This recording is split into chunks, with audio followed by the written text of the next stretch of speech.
keeping global warming to well under 2 degrees Celsius, with efforts to further limit temperatures to 1.5 degrees compared to pre-industrial levels.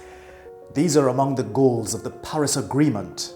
Forged in 2015, this international pact embodies the ambition of 200 nations to halt the advance of increasing temperatures that cause serious impacts for the entire planet. Scientists accept that the current levels of warming, rising temperatures that can lead to catastrophic effects, are man-made, triggered by the release of greenhouse gases. Countries everywhere are enduring the effects of warming conditions. As such, every nation has a stake in ensuring that greenhouse gas emissions are brought down. As a signatory to that agreement, in 2018, Trinidad and Tobago agreed to help the world meet that rather ambitious goal of restraining global temperatures when it ratified the Paris Agreement on climate change. Under the agreement, TNT has committed to cutting our greenhouse gas emissions in the major emitting sectors. This commitment is known as our Nationally Determined Contribution, or NDC. Our NDC has two parts. The first, a 15% cut in collective, cumulative emissions from the major contributing sectors: industry, power generation, and transport. This comes at a price tag of roughly $2 billion. That cost includes funding to be sourced from international financing. The second goal is an unconditional 30% reduction in emissions from public transportation, to be funded domestically, primarily through the fuel switching program to CNG. As you can imagine, we first had to find out how to determine these emissions, as we cannot manage what we cannot measure. That was done through surveys of contributors, from petrochemical processors and natural gas producers to manufacturers. The year 2013 was chosen as the start of the business as usual baseline. This considers that emissions would continue to grow as the economy and development continues, even as we begin decoupling economic growth from greenhouse gas emissions.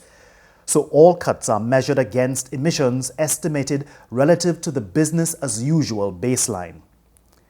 Now that we have a baseline for our emissions, there must be a way of ensuring that countries around the world are reducing greenhouse gas emissions as they say they will. All nations' reductions must be measured, reported, and verified. This is being done in Trinidad and Tobago through a system known as the National Climate Mitigation Monitoring and Reporting Verification System, or MRV, which is much less of a mouthful.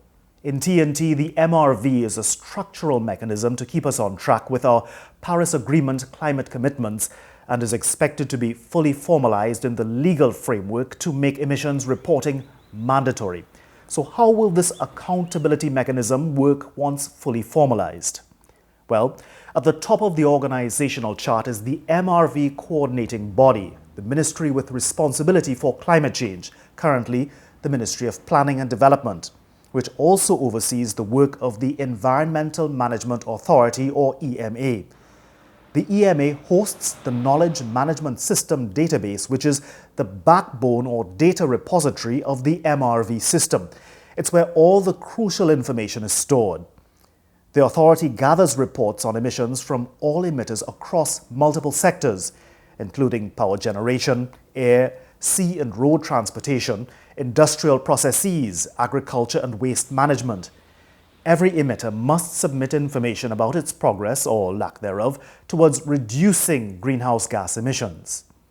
Estimated emissions are submitted on a template designed to capture relevant data for easy retrieval. The Knowledge Management System, or KMS, is an integral component of the EMA's data collection. It's where data is verified before emission figures are sent up the chain to the relevant ministry with responsibility for climate change.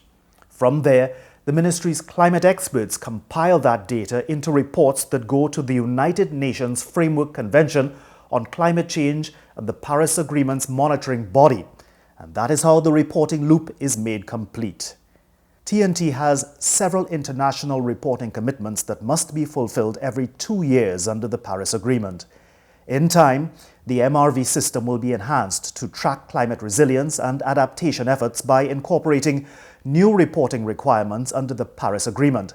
This is known as the Enhanced Transparency Framework. Those greenhouse gas reporting commitments obviously depend on the cooperation and understanding of emitters. So, in January 2020, the Ministry of Planning and Development and the EMA convened 15 stakeholders to voluntarily participate in a pilot project of the MRV. Each was responsible for testing the knowledge management system by submitting data through a secure portal. The monitoring, reporting and verification system also monitors the funding provided for getting those planet-warming gases down. Much of that funding is expected to be sourced from multilateral donors and other international sources. But some funding is expected to be locally sourced, including through public-private partnerships, commercial banks and government funding mechanisms. The MRV system is a crucial part of the larger framework for climate action and accounting for emissions and achievement of the nationally determined contribution. And a crucial component of that work is the monitoring, reporting and verification system. The MRV system is the method by which the stated ambitions of the Paris Climate Pact go from hope to reality. This tool keeps us on track with our climate change commitments, both for reducing emissions as well as tracking climate resilience and adaptation. In the Caribbean and TNT, the outlook for generations to come depends on the actions being taken today.